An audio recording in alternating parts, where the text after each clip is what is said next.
Excellent. Okay, just a little work here in the background. So I guess it's a good time as any to start. I'll be your host, Andres Chapa. Welcome to the All Things Carbon meeting group and networking group. We'll be, I don't know if you participated in any of these meetings before. I see some familiar faces, some new ones.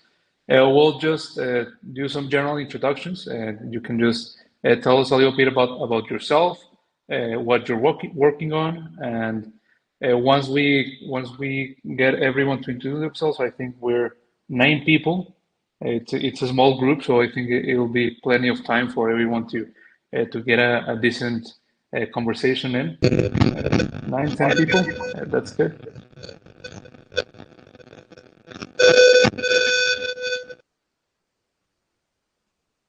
All right. Sorry about that. So we'll just get quick introductions. It's a small, I mean, between 10 and 15 people, I think it's the best size for this group. So everybody can get a chance to talk and get a conversation going. Depending on who we have here on the meeting. Sorry about that.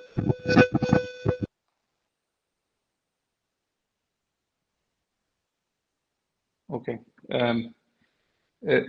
Sorry about that, Bashir. When you're on mute, it sounds a weird noise. So if you could switch your microphone, please. So okay, we can just get started with introductions, and depending on who's here, we can then begin just getting a general conversation going. Related to carbon, the carbon markets, carbon removal, the general carbon finance, and we can go from there and see if we get any useful insights from the participants. Okay, so I'll start. I'll just keep asking, depending on the list here I have on my right. I'll be calling on you, and you can introduce yourself. So I'm Andres Chapa. For those of you who have just joined us, I'll be your host. I work with biochar. I have a biochar company in Mexico. We have produced for about 1 year, and we're close to getting our certification with Puro Earth, so we can sell carbon removal and participate on the voluntary carbon markets. That's basically what we're doing right now. So I'll go through the list. Ana Maria Botero, if you want to introduce yourself. Everyone, nice to meet you. Well, this is my first time, so I don't know how it works. I'm Ana Maria. I'm from Colombia. I work in a sustainability consulting company from Canada, and we help small businesses and NGOs to become more sustainable. All right, thanks, Ana. Next is Adam Benaro. Hi guys, sorry I missed the first little bit. We're just doing intros, I guess. Yeah, Ana was just the first one. So okay, sorry. Yeah, so my name's Adam Benaro, and I'm calling in from Toronto, Canada. I am building a platform to help decarbonize supply chains. We are building kind of a carbon accounting infrastructure as well as tradable carbon credits for supply chains. So it's not a traditional carbon credit. It is a new type of carbon credit specifically for supply chains. Thanks, Adam. And so we have another Adam Brenner. Yeah, hi everybody. I'm Adam. I'm working on a heat and power turbine with onboard carbon capture. So we're working in the themes of both clean power and carbon capture, primarily looking at decarbonizing natural gas power and actually decarbonizing the syngas coming off of pyrolyzers, gasifiers, anaerobic digesters from biochar pathway. Thanks, Adam. Next is Amrit Kalsa. And please correct me if I pronounce your name wrong. Yeah, hi everybody. Yeah, Amrit Kalsa. I'm just outside Boston. I am the fractional CFO for a carbon and biodiversity credits company that's based in the south of Colombia. They were focused on the Red Plus carbon credits, and then when that collapsed, they are pivoting to biodiversity. I'm also talking with a biochar company close by me that's focused more on insetting than offsetting. So not really selling the credits, but selling kind of the waste management as a service to people who've got the waste and letting them have advantage of the credit. So yeah, I'd be interested in talking more with you, Andreas, and with you, Adam, because they're building pyrolyzers to process the biochar. I also went through the Air Miners boot up camp just to learn more about all types of carbon dioxide removal. And I'll most likely be teaching a financial modeling portion of their accelerator in the Air Miners training course. So I'm interested in just connecting more with anyone who's in the CDR space and learning more. Nice to be here. Thanks, Emrit. You're definitely on the right place. And I also went through the Air Miners program. And if anybody of you is working on carbon removal, I strongly recommend you participate. It really helped us get our business model going. Just to jump in, both Bashir and I just graduated the last cohort of the accelerator. So we're looking forward to catching up with you guys. Well, you missed my teaching the finance part. I think Jason did it right in the last couple of years. So I'll take over that a little bit. I'll probably get a quick update from you, Emrit. All right, so next we have Bashir Dan.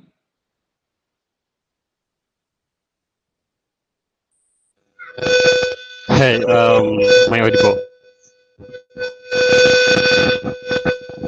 Hello, can you hear me? There's a weird sound making some interference with your microphone, How about Bashir. now? Yeah, it's better.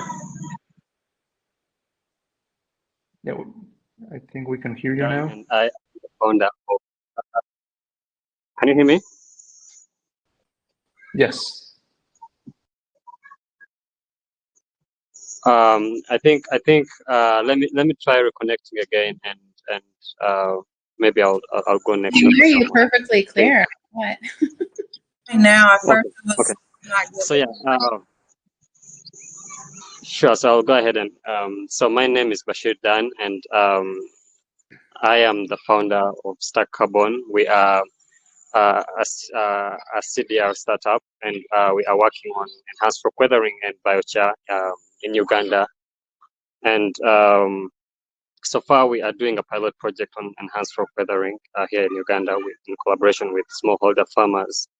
And recently graduated from the Air Miners Launchpad.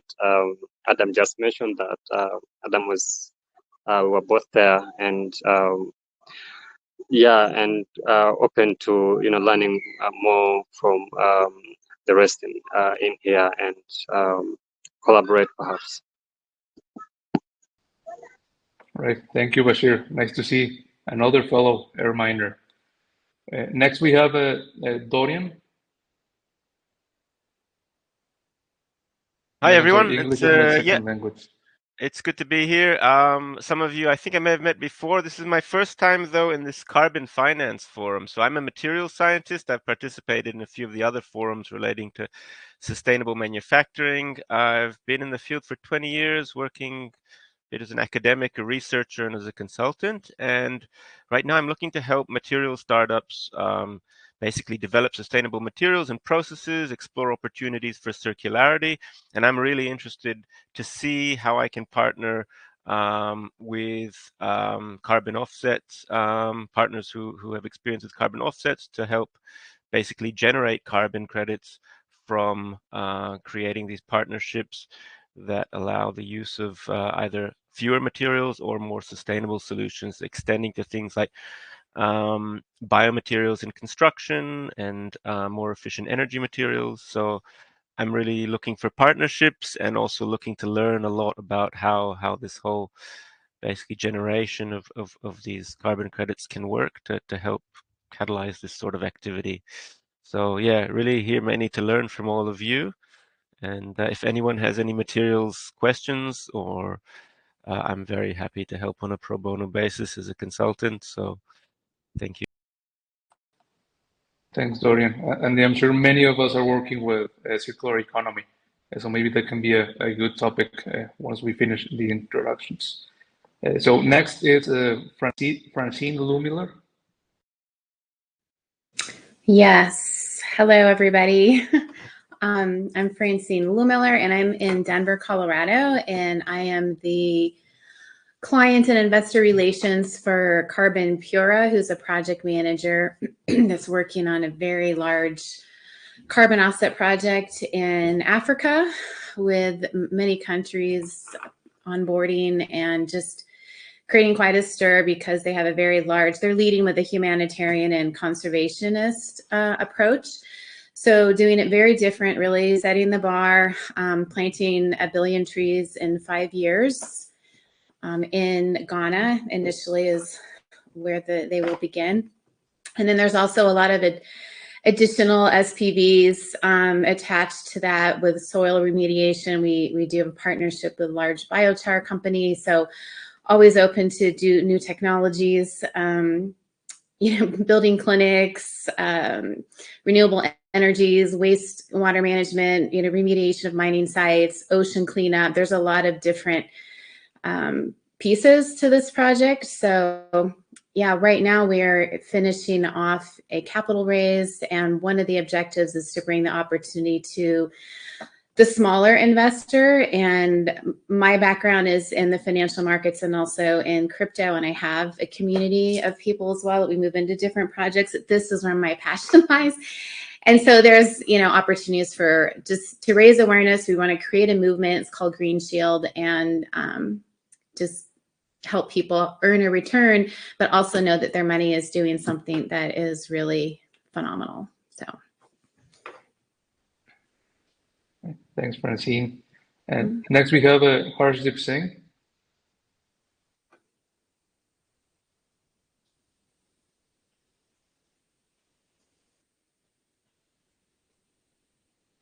All right, I'll call him later.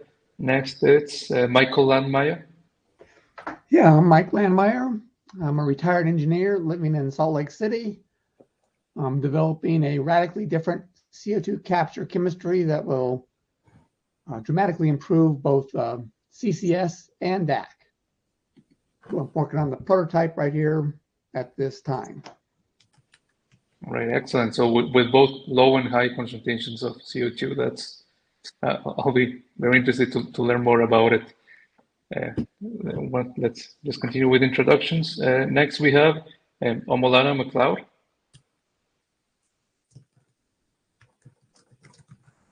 Hi, I'm Omalara. I'm a financial accountant with 8 years of experience, and I'm currently transitioning into carbon accounting. Thank you. Thanks, Omalara. Next, Pete Vassell. Hi, it's Pete Wassell, and my background is I'm a former environmental legislator in New York, and I'm with Carbonera, and really our goal originally, it's still true, that we wanted to essentially channel funds from carbon emitters to carbon sequesters.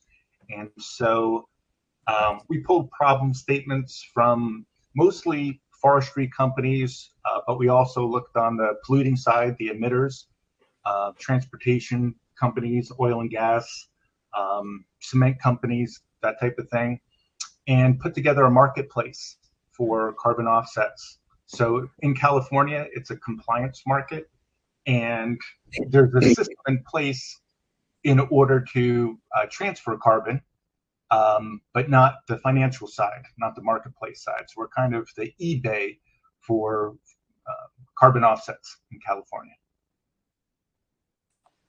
Okay, thanks, Pete.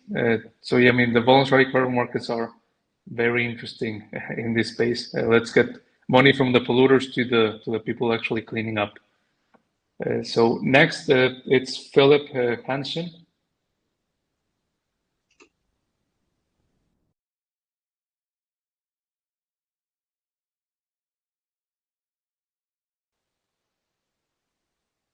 I'll call on him later. Next, Rami Ayaso.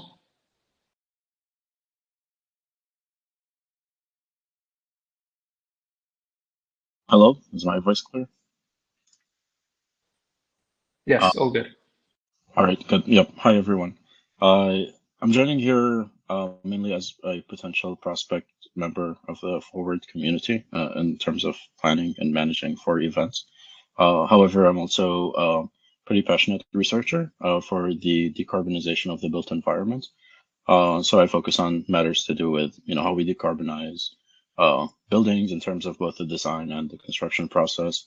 And I pretty much look at the technologies being used both in pre-construction and construction and building operations, kind of overview, kind of research the fundamentals and functions in these different sectors. So glad to be here and eager to meet you all. Yeah, thanks, Rami. We have 5 people left. Sara Figueroa Berchel. Thank you. Hi, everyone. So this is my first time here, and I'm really here just to learn. Hello. Really just here to learn.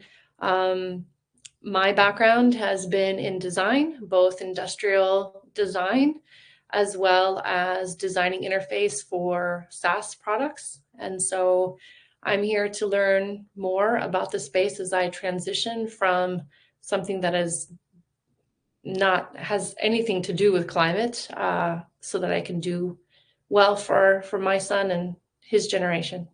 Thank you. Thanks, Sarah. Next, it's Shane Machover.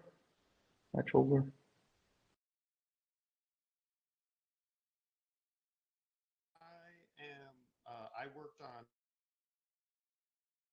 in undergrad in like 2011 in Costa Rica, looking at the Pagos versus Vicios Amigables program, which was just like a reforestation of farms program. And then I did some work in an internship with a startup looking at the climate action reserves improved forest management protocol for my final project in graduate school. And I'm trying to stay in touch with this industry as I'm kind of working in environmental education right now. I'm just having trouble finding a job sort of more focused where my degree went. So I thought joining this community would be a good step. All right, thanks, Shane. Hopefully this network can help you a lot as it has helped many of us. So next it's Sina Motamedi. Yeah, hi everyone, do you hear me? Yes. Okay, perfect. This is my first time joining you. I'm joining you from Zenith Net Zero in Montreal. We are a consulting company working with supply and demand sides of carbon markets. Supply sides, we are mostly working with project developers and in both removal and reduction projects. And on the demand side, we're working with, in particular, aviation industry as well as other industrial facilities and operations. And we are also working in the brokerage of carbon credits through our marketplace as the ROI in Switzerland. I'm happy to join. Thanks, Sina. Next is Sophie.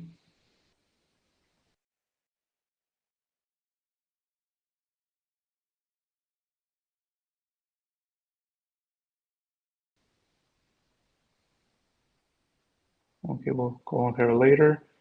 Sale Tabakman. Hello, my name is Zale Tabakman. I'm in Toronto. My very first time here. I'm just like brand new to Circle, so I'm trying to figure out who and where I'm supposed to be. I run a company called Local Grown Salads. We're an indoor vertical farming technology company. So we use CO2 to grow the vegetables. So I guess we're a carbon capture kind of company as well. My kind of big thing that we're doing right now is we're raising a green bond, $100 million green bond to roll out to start the rolling out of about 200 indoor vertical farms. So I talk to people like today. I was talking to people in Pakistan, France, North America. We're doing a lot of conversations with people in Nigeria and other places in Africa. Thanks, Sale. So I'll go through the list once more, see if you missed anyone. Davina Federgreen, I don't think you had the chance to introduce yourself. Hello, everybody. I'm Davina Federgreen. I'm in Canada, but I am a global firm. I'm with Federgreen Consulting. What we do is we're a 360 firm, so we assist people from start to launch or growth and development. We assist with capital, debt financing. We also create investor-ready packages. We have third-party valuations. We do carbon credit valuations. I'm learning the industry in the carbon credit space, so I don't know a lot about it yet. I have people that are experts that I talk to daily in derivatives and carbon credit capture and all of that, but I know very little, so I'm here to learn more and also to assist anybody who needs help with their business and growth and development. Thank you. Thanks, Davina. And next is Harshdeep. Harshdeep Singh.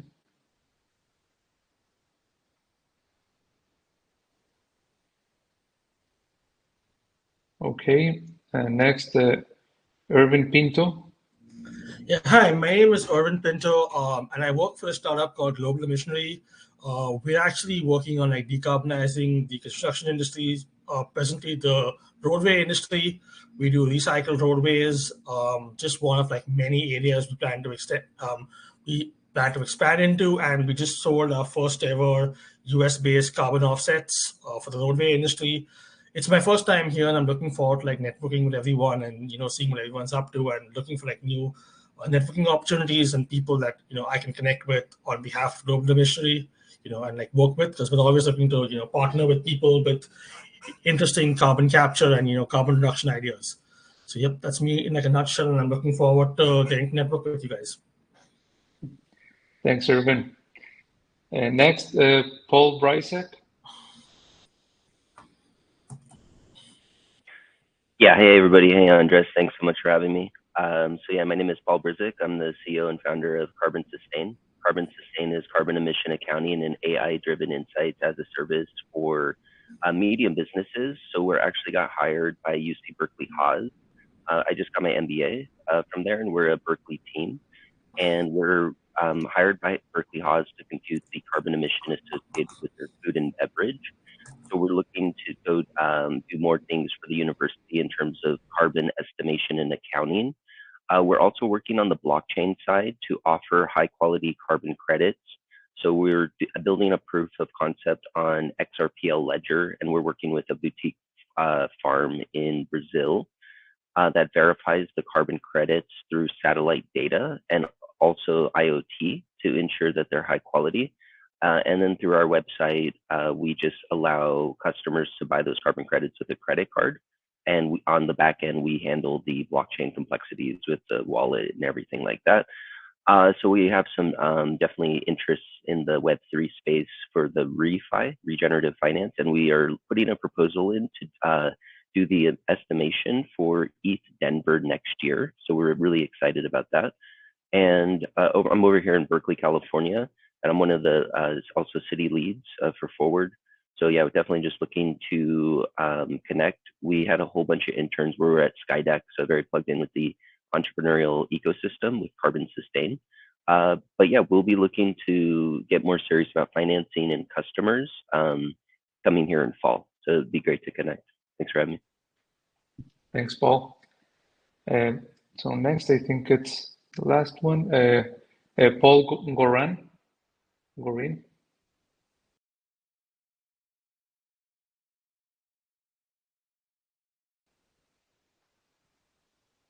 Okay, so I think we went already through the list. Am I missing anyone? Please just jump in if you have not had a chance to introduce yourself.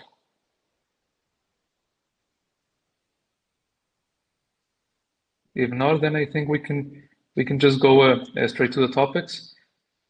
So for today, we had planned to talk about just circular economy and how the incentives work on different people, the different stakeholders, and see where we can make a strong financial sense to improve these processes and actually get people to participate on them.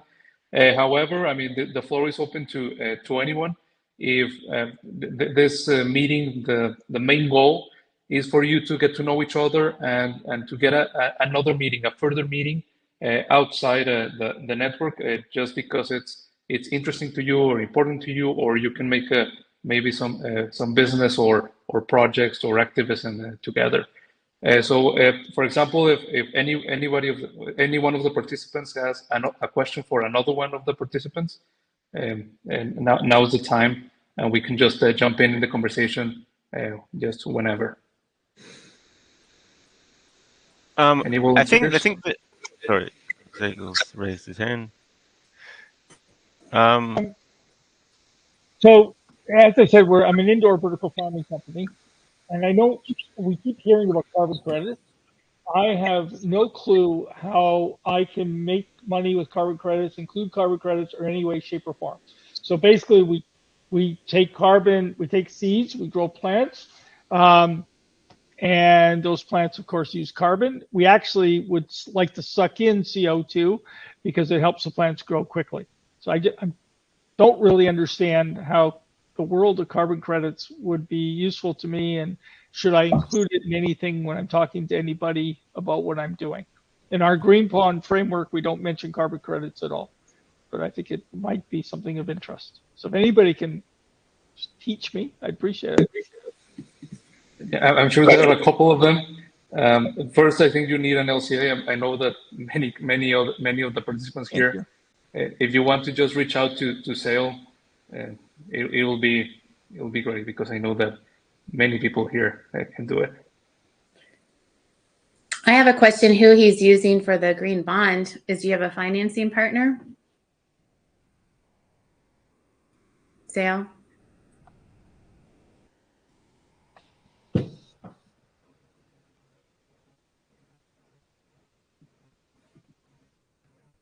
That's okay. So if no one's got I'll just chime in here. Regarding the topic of the circular economy, this may relate to the waste coming from the farms, but as a material consultant, I'm often helping people look for circular solutions, especially the usage of waste ashes and slags as valuable raw materials in the built environment. And I'd be really keen to partner with people who can help turn these sorts of partnerships into carbon credits. So these basically portals or platforms through the analysis of waste streams and materials needs to partner waste suppliers and those who need that waste as a raw material as a way to generate carbon credits. So that's something I'd be really keen to learn about from people here. If they've got experience with turning circular material solutions into, some kind of carbon credit. Yeah, maybe from my specific experience with biochar, we do that a lot. I mean, it's the whole business model. We take waste pecan shells, which would be burned or just left to rot and generate methane and all these environmental problems, and we process them. And in the meantime, follow methodology to create carbon credits. The advantage that we had as an industry is that we have a set of very specific methodologies that are not very common in other. With other approaches. I mean, for example, you have, I don't know, composting, but I mean, there are not very robust methodologies, and they, as far as I know, they don't have a strong market. I don't know if anybody else can talk about getting carbon credits or carbon finance into other approaches for circular economy. Yeah, so we actually so like I work with Global Missionary, and we have a Vera methodology called VM0039,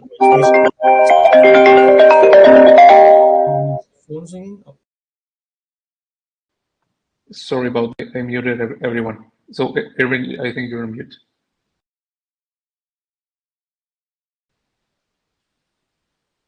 Oh, wait.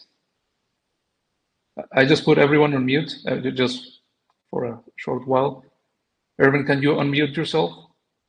Yes, can you hear me now? Okay. Yeah, all good. Sorry about that. No, that's fine. So I was saying we have a Veda methodology called VM0039. It took us a while to get there, and it was like really a challenging experience. And anyone else who's going through the process of like writing a methodology for like carbon capture and stuff can, I mean, I'm definitely open to like talking to people and helping other people get there. And that's what we're doing as a company is we're helping other people write methodologies. But basically, yeah, we also work in like we do some work like the DSD, circular economy with like roadway contractors. We go out and we say, hey, if you guys can recycle the road instead of going with the tried and tested hot mix asphalt approach, which is 84% more polluting. If you like recycle the road, you save up like 84% of carbon. There's a cost savings involved, but the old tried and tested hot mix asphalt is so vertically integrated with the roadway industry that it's hard to break that cycle. So we're currently helping decarbonize in like that area. So we actually have like a lot of experience with working with Vera, working with some of these big registries. One area which we'd love some insight is just basically selling a carbon credit, talking to like brokers and stuff, figuring out how these large corporations buy carbon credits, what they're looking for, because we are a high quality credit. We have very high permanence. We've been rated by B0, the like one of the rating agencies for carbon credits, and we've been given the highest possible score for permanence. So we just need to know, how do we take this carbon credit product to the market and sort of put ourselves out there for other people, to buy, because we are one of the first US-based offsets for the roadway industry. So yeah, I'm just like interested in hearing everyone. I'm just interested in hearing everyone else's stories. If you have an idea like Zale had about, like his vertical integration, his using carbon to like grow vegetables. Zale, I'd love to connect and possibly talk about how we can take that idea, of yours into like putting it into a methodology if you're interested. And I can connect with you on LinkedIn, but I'm definitely looking at meeting all you guys and figuring out where everyone's at. All right. Thanks, I will Irvin. contact you, Irvin. I would like to learn actually how you turn this basically change or adaptation of this roadway production process into carbon credits. So a lot of the advice Sure, yeah. that I give is Yeah, what do you do, Dorian? I don't think I got where you work for. I'm a material scientist. I work in sustainable materials processing, materials design, across a wide range of applications, but including expertise with construction materials and with materials that are used in carbon capture or sequestration systems, limestone, and especially I teach a course on carbon sequestration in concrete. Or I used to. I don't do anymore. Oh, interesting. Super interesting. So yeah, I'd like to learn the practical side of this, turning this sort of innovations or improvements into actual something that's can translate to carbon credits or carbon finance. I've really got no idea. I just give people advice from the chemistry side of things, the physics side of things, but the finance side is beyond me. Yep. Gotcha. Okay, so we have two people with raised hands, Sina Motamedi and Adam Benaro. If you want to hear. I wanted actually to add something to Dorian's comment on the circular economy and using bio-based materials and the way for their certification. Actually, I think the problem with biomass is that biochar is the luckiest one because it's already certified by Puro. So that's good, but there are other biomass solutions such as algae that for which there's no methodology and certification mechanism as of now. There are methodologies that only take into account the reduction aspects of these solutions and technologies, but not any methodology for the removal aspect, which is actually the most important aspect of these solutions. For bio-based materials, which is especially in construction solutions like replacements for insulation materials or net zero concretes, these passive technology, as of my knowledge, there's no certification mechanism covering the entire life cycle of these materials. Again, there are methodologies that take into account the reduction aspects, but these materials have huge potential throughout their entire life cycle in removing and reducing carbon. So I think the major gap is now developing methodologies that certify high quality permanent removal and reduction of these technologies. And that is something that could be an interesting topic to discuss between us in these meetings. So I'm just proposing something to discuss, and I'm also curious to learn about different solutions on developing these type of methodologies in voluntary carbon market. Well, thanks, Ina. Adam, I know that you have a lot of thoughts about this specific issue. I certainly do, yes. Zale, I guess two comments. First was Zale, you had a question about vertical farming credits. I think a lot of it depends on what it is that you're doing. Nobody, from what I've heard, has mentioned additionality. That is the concept of basically you need to lose money capturing the carbon before you can get a carbon credit. So you would need to figure out how in your system you are losing money by capturing the carbon in order to get a carbon credit. Wait. So let me press you back on this question. So I plant seeds, that costs me money. I grow the plant, it costs me money. Then I sell the plant. So all the costs up to when I sell the plant, would that be a cap? Are you losing money when you sell the plant? No. Once I sell it, of course not. Why would I be in business?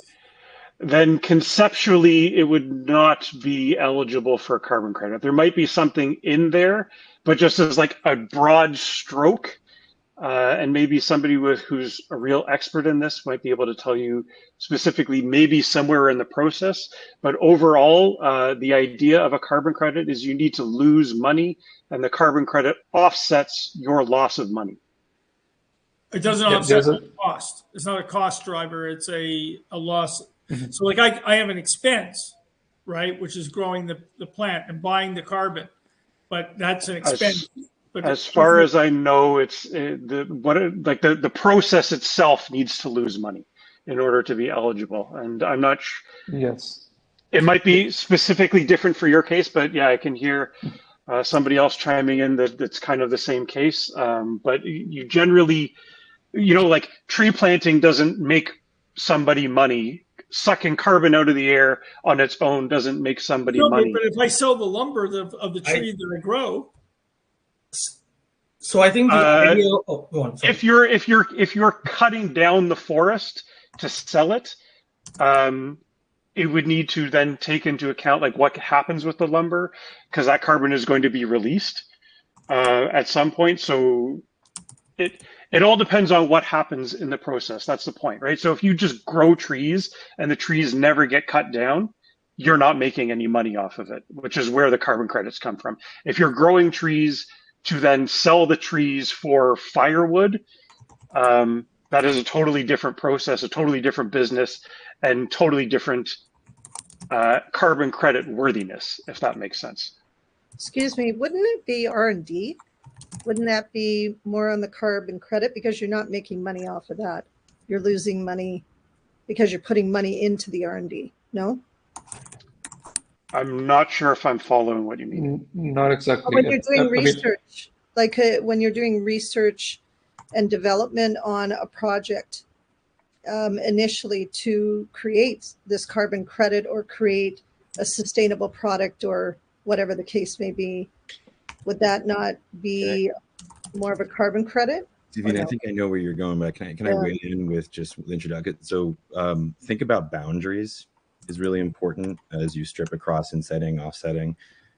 Just to back up a little bit, the difference between insets and offsets is that the producer of the carbon credit retires the carbon credit in an inset context. So it's the same thing, same methodology, except you're doing it on yourself. So it's kind of decarbonization, if that makes sense. Otherwise, it's the same and you need a methodology for it. Carbon credits begin with methodologies. Methodologies are trying to govern the provenance of the carbon atom from when it enters the boundary of the system to when it creates a carbon credit.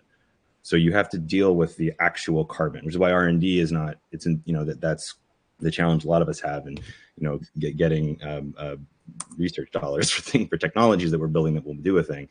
But I also just, Adam, wanted to ask you a question about, because the additionality thing we're very focused on there, and there's a new air miners cohort actually that focuses on companies like ours that make energy, make co-product, in air miners case is energy, but make co-products while sequestering carbon.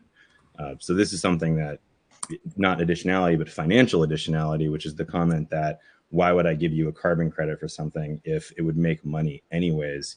This is, in our opinion, and I'd love to just put this plank on the table. I don't know if this group is interested in chasing it, but we're creating a lobbying position on this because we think that this rewards bad actors, just like Red Plus did. My opinion is that if carbon capturing technology can be created in a cost-effective way, it should be subsidized, not taxed, because that's exactly how we're going to get lift within multiple industries. And this is not thematically out of bounds with how the carbon community is thinking about this. You can look at examples from like Maersk's book and claim certificate, which is not a carbon credit, but it's a coupled low carbon transport fuel, like RNG that comes with its credit.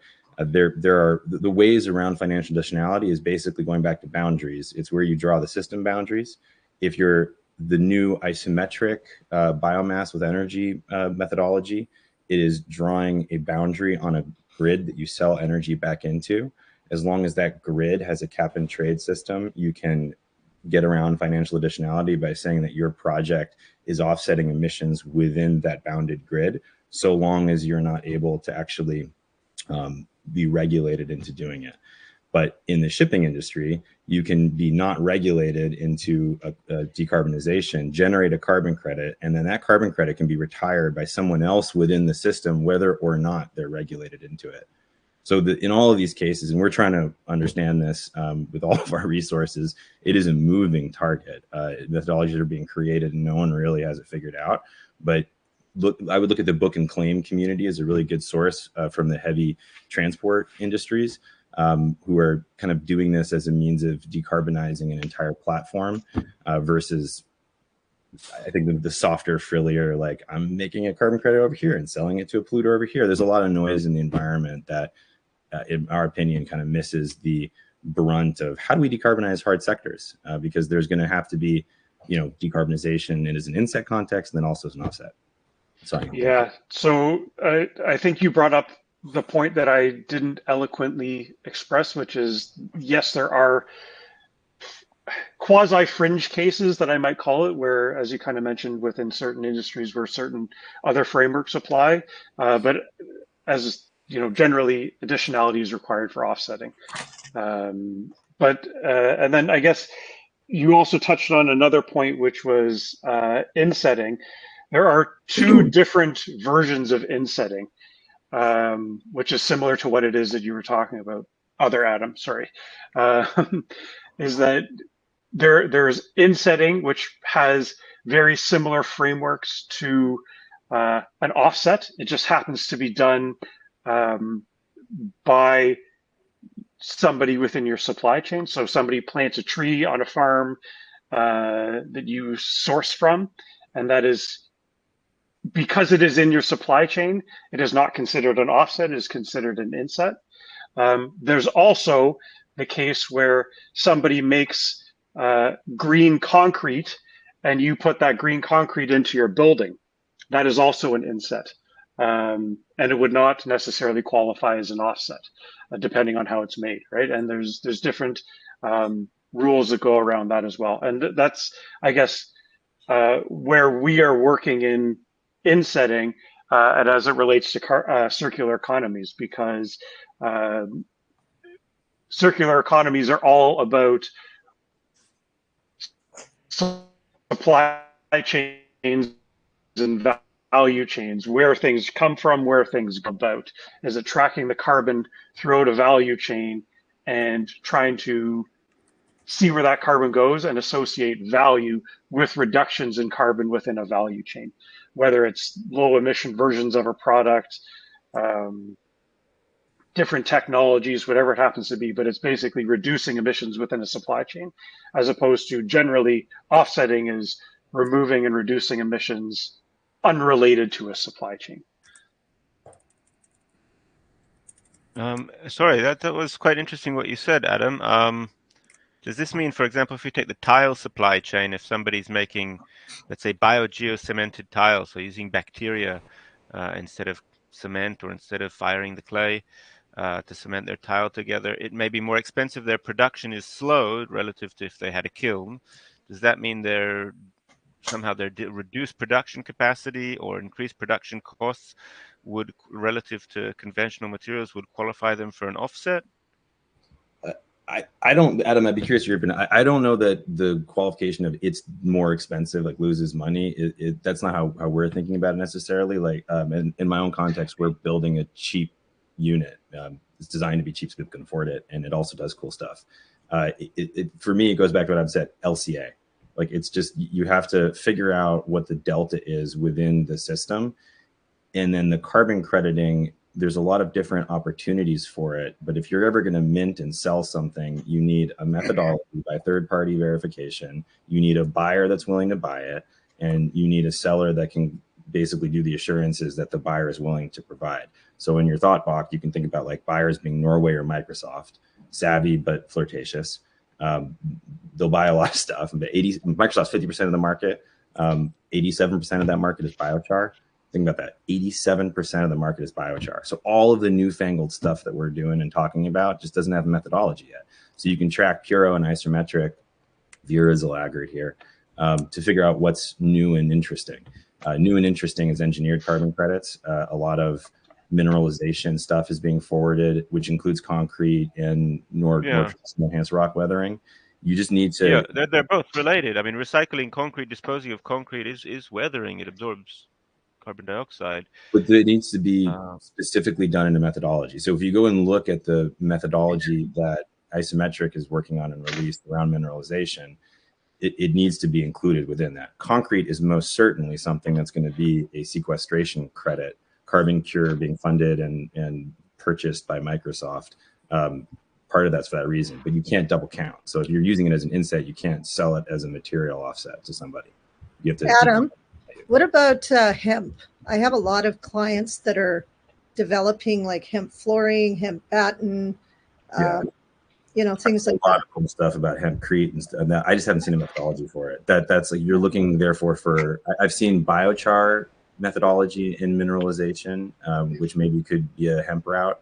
But the biomass utilization stuff is just slower behind the engineered carbon piece, although bullishly, I think that's the most important bridge for us all to watch, because that turns, biogenics into capture for us of CO2. And as long as we can get a good material story around it in your world, Dorian, we can change how we build things in a more cost-effective way. Whether carbon credits are what's happening in 10 years, they can launch the industry to figure out different technologies that just make sense, like photovoltaics and EVs, that then carry their own life. But for hemp, I've seen a hemp protocol developed by Climafy. I don't know if they certify credits. I know that they have a marketplace, but because hemp has a huge potential for carbon sequestration among other agricultural products, I know that they've developed that methodology, and there are rating agencies that through satellite imaging, they approve the quality of these projects, but I haven't seen any records of credits of hemp and hemp farmlands in the carbon market as of now.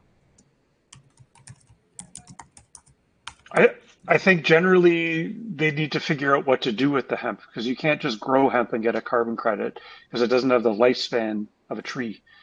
So as soon as you start growing hemp, it's probably dying at the same time, or it's dying the next year. So the carbon just gets released, whereas a tree, it stays in the tree, which I think is what makes it different. You have to, as was probably suggested, you have to turn it into biochar so it gets locked somewhere. And again, adding to that, sorry, just a quick aside, we also have the concept of leakage. So if you purpose grow hemp and turn it into biochar, if you just planted the hemp just for biochar, then you won't be certified for carbon credits. It has to be a a residual part of some other process. It cannot be purpose grown, because then if you plant hemp, then you're probably maybe you're doing in the Amazon, you're deforesting, or you're moving something else that will emit carbon for you to sequester carbon. I don't know if I Andres, explain isn't there an myself. asterisk next to that if the word degraded land? Isn't that technically an ALM credit paired with a engineered credit? For biochar, it's expressly prohibited at the moment, but I don't know if there's in other methodologies. But to that same point, Andreas, I've heard of people wanting to do it with like seaweed, for example, like purpose growing seaweed as opposed to hemp, and using that grown seaweed. I'm not sure what happens to it after they grow it, whether they sink it to the bottom of the ocean or dry it out and turn it into biochar. I don't know, but I've read projects that are doing that. I don't know they what have not been that successful, unfortunately. Well, with seaweed, they're making like forks, knives, plates, everything that's edible. Yeah. Bioplastics as well Yeah. from seaweed. Just in the last week, I've been in touch with 2 startups. One of them was willow, so like both hemp and willow, so both fast-growing biomass, and I was really impressed by their numbers and how much basically useful material they generate per acre compared to trees. But as I understand what I've understood from the people who've just spoken before me, if those willow branches or if this hemp is used for certain purposes, flooring, reinforcement in concrete, even, then once that's used and sold there's no offset to be had. Or am I understanding incorrectly? I think it depends on what ends up happening with the carbon, the life cycle assessment Andreas mentioned, and as well the profitability too. Yeah, let's say the carbon stays in the structure, that it is. I'm talking about it as a sequestration, that it is, that at least over 20 years it remains as part of the construction material. It offsets the use of steel, potentially. Theoretically, you would have to have just chain of custody for the whole life cycle. I know this is something in the biochar world. Frontier, for instance, doesn't pre-purchase biochar anymore, in part due to its permanence. The one exception to that is biochar that makes its way into concrete, because that does have 1,000-year permanence, 10,000, whatever it is. You would ostensibly need a methodology that just allowed for the carbon to only be counted by the building, were you to do that. And I think there's a big if that even makes sense. For instance, if the carbon credit is retired by the construction company or by the producer, then the building could potentially just get cheap, durable concrete. Hempcrete is better performance than Portland cement. I mean, I heard someone tell me, and I couldn't tell if they were hempcrete, but someone tell me that the Romans built their roads out of hempcrete, and it has antimicrobial properties, and it's part of the reason that they. It does. It actually is. It's antibacterial. Yeah. And that sounds like a better product to me that we just don't have a supply chain for. The carbon credit component of that doesn't necessarily, it's not necessarily an incentive for the building operator and owner. It's more, in my mind anyways, making these materials available and sustainable for the purchase at or below market pricing of other commodities. And it's on the supply chain to figure that out. Because that could be retired by Cemex, who's trying to be a hard to abate industry that is lowering its own carbon footprint for a variety of reasons. So to monetize it, you have to find somebody who certifies it and somebody who's willing to buy that as an offset. Under that a certification, yeah. Because another thing. Sorry, I was going to say for the guy who Zale. Sorry, jumping in late here on a colleague's dial-in as well. But for Zale, where you were asking, I think there's a couple of standards bodies that are, as you start to explore this, because we've been looking at this for 18 months now, the gold standard and Vera's verified. If you want to just get a basic grasp on how you might be eligible or why you might not be eligible, just looking at because they're the verification bodies. They're one of the international standard bodies, and those are the two biggest ones we found is VERRA and Gold Standard. It's literally called, and looking at their criteria for for offset carbon credits will give you a much clearer idea for somebody coming at it as a first time look at this thing. Will give you a really clear idea of what they look for in order to verify a carbon credit. Bera and Gold Standard. Yeah, those are the two that those are the two that are most recognized and used by the people who buy the carbon credits. So that if Vera or Gold Standard certify a carbon credit, it's far easier to then pass that carbon credit onto the market. There's a lot of steps after that and the way you do it, whether prices in the EU are much higher than in California and so on. But just to get a very basic overview of, I've got a thought of, is this project carbon credit worthy? Look at their criteria and their standards, and then you can see, well, if this is something they would certify as a 1-ton offset and be willing to sell for somebody to retire. And this is the voluntary market as well, because carbon credits can only be issued certainly here by governments, but these voluntary carbon credits or carbon offset, those are the two that we found are pretty clear in what their criteria are. And so you can look at your project and say, does it fit what Vera or what Gold Standard would grant or would certify as a carbon credit, and therefore can we then look at doing something that matches up to their certification. That's how we ended up after thousands of these calls with lawyers and so-called experts and everyone. Who's actually going to buy these damn things, and who's going to certify them so they can buy them? And let's talk to the certification bodies. And they are very helpful, by the way. They're willing to sit down on the phone and, to Dale's case, this is why we can and cannot certify your offsetting through your program. Probably because your end use isn't retiring or sequestering the carbon. Maybe you're not eligible, but at least you can have that conversation with them. Okay, thank you. That's how much is so? It sounds like basically that it's just not going to work for me. But assuming it is, well, how much is it worth? Like $76 a ton in Europe right now. $76 US a ton. Well, it depends on it depends upon the carbon credits can range from $30 to $1,200 a ton depending upon methodology. Yeah, the government issued in the EU right now is somewhere between, it's floating, but it's around $76.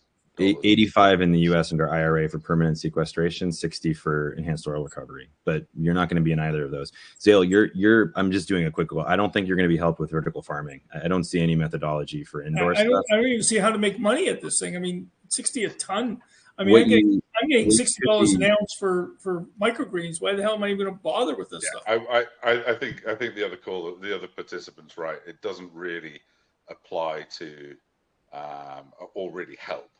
We have a company that's doing electrification of scooters, and it's such a fraction of our potential revenue stream. It's just not worth going through the process for you, I wouldn't imagine. Mm-hmm. But the ball to watch, Zale, I mean, and we're looking at look at greenhouses as an indoor use case. So we were thinking cannabis, very large scale cash crops kind of makes sense to motivate the equipment required to do this.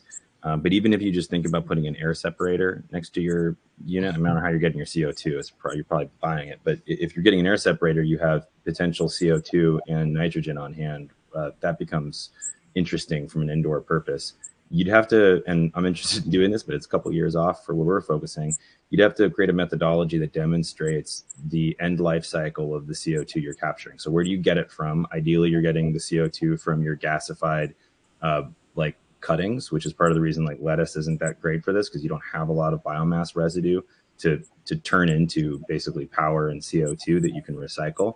But theoretically, if you could create a methodology that demonstrates biogenic capture of your own indoor plants is a sequestration, that's the path for what we're describing here for the carbon credit landscape. Doesn't sound like it's financially viable in any way, shape, or form within my lifetime. Your lifetime, sure, but there are companies like ours that are trying to make it our issue, and you would just be a customer basically. Mm-hmm. So but yeah, I think indoor farming is a little bit far off. Right. I mean, even regular farmers are doing some sequestration, aren't they?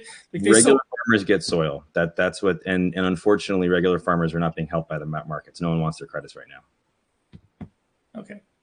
Impermanent. I'm done. I'm so sorry, Zale. I'm happy to connect offline, and we're really interested in vertical farming and greenhouses as a use case. I'd love to talk chemistry with you, but I'm here. But yeah, I just need the carbon. I need carbon because it makes plants grow 25% faster the higher the level. 1,000 ppm.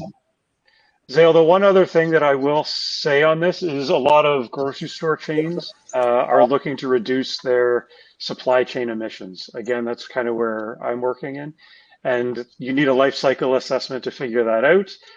But organizations are willing to pay for those reductions in supply chain emissions. Well, indoor vertical farms knocks off 50% of the cost of transporting. So if you think about growing stuff in California, Arizona, Mexico, moving it to New York, Chicago, Boston, or growing it in Chicago, Boston, and all of a sudden you don't transport anything across the country. As well, there's reductions on the pumping side and the operational side, the pesticides.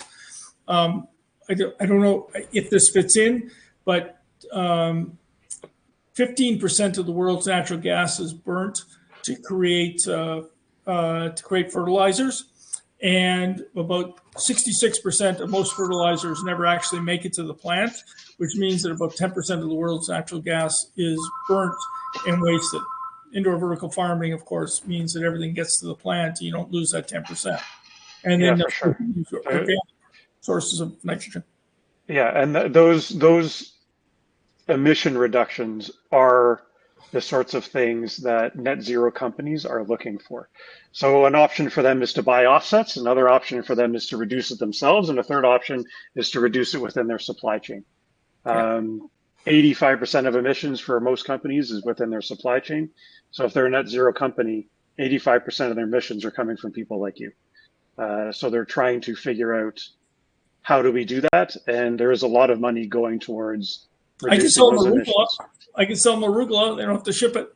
Kale. The other thing, like in the UK right now, the new government in the UK has just announced £1 billion or $1 billion pounds, for carbon removal. There are energy companies in the UK literally building pipelines to dump CO2 in the ocean. I mean, there's probably a decent case for co-location of some of the vertical farms. If you've got a refinery near a major town and you want CO2 and they've got excess CO2 that they're spending. But it's really the big spend is transporting the food. In the EU has said it's like 20% of all GHGs are caused by just moving food from where it's grown, where it's raised or whatever, to where it's eaten. So you got a either an electricity power station or, like, I'm thinking of Philly, right? You got the big refinery down in South Philly. Right. I mean, they're desperate to get rid of their CO2. They're the people that are buying carbon credits for offsets and so on. Stick a few vertical farms down there and sell it down in South Philly. They love to on the pizza down there. Yeah. I was talking to a guy that there's another interesting thing. I was talking to a guy last week who's got some technology that can go to an oil well, and instead of burning off or flaming off the methane, he turns the methane into hydrogen and the hydrogen into electricity. Which I thought was Nope, I thought about that one. Yeah. When you turn methane into hydrogen, you have carbon dioxide as being generated there. So it's just burning methane with extra steps. Right, but we could take the carbon dioxide and put it into the plants. Yeah, you could have a cogeneration plant in your greenhouse, and then the emissions from that power heat generation can both heat your greenhouse, generate electricity, feed electricity into the grid, and provide your plants with carbon dioxide. We have a heat problem. If you go into the materials, we don't have heating. We have too much heat. We use LED lights, and the LED lights create a lot of heat, which means we need HVAC to solve it. If you came up with a material that can do to do low level heat to electricity conversion, that would be a very cool solution in a lot of places. We're not hot enough to drive a boiler, but it's still hot, and it's got to be cooled, or else the plants go bad. Zale, I think there's a company out of Waterloo down the road from you that does that. Okay, very cool. On small, and we only need 24 volt generation with low level, what do you call it? 24 volt, small. Yeah, I got a question. Oh, go on, Gina. I can. Sorry, go ahead. Oh yeah. So I had a question on additionality. I know you guys were talking about the concept of losing money for a carbon credit, but I was wondering if you guys have any thoughts on the additionality of market penetration. For example, if your share of the market's less than 2% of what the market is doing, then you're deemed additional, because that's basically how we've been able to do our roadway recycling. I mean, there definitely is money lost when you're recycling roadways, because you aren't able to keep up with the hot mix asphalt contractors and the money that they make. But at the same time, it's a small fraction of the main industry, which is why roadway recycling is additional. So I just want to get your thoughts on what do you guys think about the whole concept of that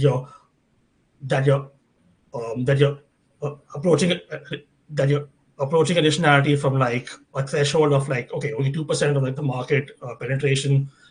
I'm just curious of what do you guys think about that?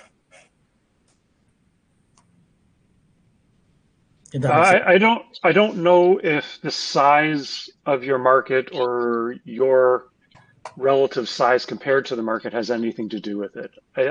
As far as I know, and again, there are fringe cases, but just as a general concept, if you're doing it because somebody is paying you to do something, it's generally not like you have a service or a product. It's generally not offset worthy. If you're doing it because you are somehow reducing or removing carbon, and that process loses money, then you can sell that process and that removed carbon as an offset. So if you're doing something, but it makes you money and it also reduces carbon, it's generally not offset worthy. So like Zale mentioned, LED light bulbs, right? LED light bulbs are a heck of a lot more efficient, reduce the amount of carbon from electricity, except they are not offset worthy because they save you money. Right? So it's as a general rule of thumb, you need to lose money in order to get an offset. It is not 100% of the time, but generally that's the case. Okay, and when you say you lose money, you mean the person who's generating that credit? Or where in that supply chain should the money be lost? Yes. I mean that exact same situation. So I make biochar and I sell it at a loss. So I lose about $75 for every ton of biochar that I sell. I do that because by lowering the price, I get access to a larger market. Farmers are more willing to pay for it, and then I go to claim carbon credits, and then I become profitable.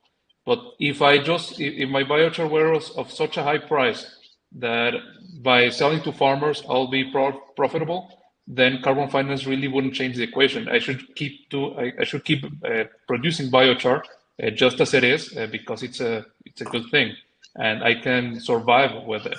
But by lowering my price, I get access to the carbon finance, which subsidizes my own price and brings even more benefits to farmers because they can buy more biochar, and I can get financing to further remove carbon. So you can still produce biochar at that price. You could still produce biochar at that price even without carbon finance. Is that what you're saying? Yeah, I mean, I could, but I would have to raise my price to farmers. So I will probably not sell as much. Interesting. Okay. So in order to be competitive, he has to lower his price because biochar can come from any sources. So in order to sell it, he has to sell what he's doing at a loss, and that loss is covered by the carbon credit. How? Sorry That's to the butt basic in here. concept of financial additionality. So Andreas, does that mean you have to demonstrate this loss? You have to show what it costs to produce the biochar versus what you're getting in the market price? Yes, Or it's actually a very specific part of the audit package supplied by Puro. It's actually a very strict Excel template, and I have to put the pricing and the cost, and I have to prove that if I didn't get access to credits, I would lose money. So it's not only okay. the business model, it wouldn't be a good idea for me to raise my prices. Yeah, and what agency is this? Puro? How do you spell that? Yeah, it's Puro. It's P as in Peter, U Yeah. R O. Like puro, like Puro.org. pure. Puro. Okay, and they basically certify these things. Yeah. Yeah, Okay, they have several methodologies, and this is a specific yeah. biochar one. I strongly I recommend you give ask. them I a mean, read. I will, because I think a lot of the people I've talked to in the materials sector, earth-based construction, hempcrete, bio-based materials, I think they'd be. I think me knowing this, I could help them and potentially bring forward some potential carbon sequestration solutions. I'm really excited about some of the one thing I thought hempcrete, it should be noted, by using a carbonatable cement rather than Portland cement, and one with a lower pH, means that not only is the carbon in the hemp locked up in the concrete, but actually the concrete itself sequesters carbon more than it would if it were Portland cement. I guess the flip side of that is when you dispose of it and crush it up, there's not much more carbon that's going to be absorbed as part of the carbonate silicate cycle there.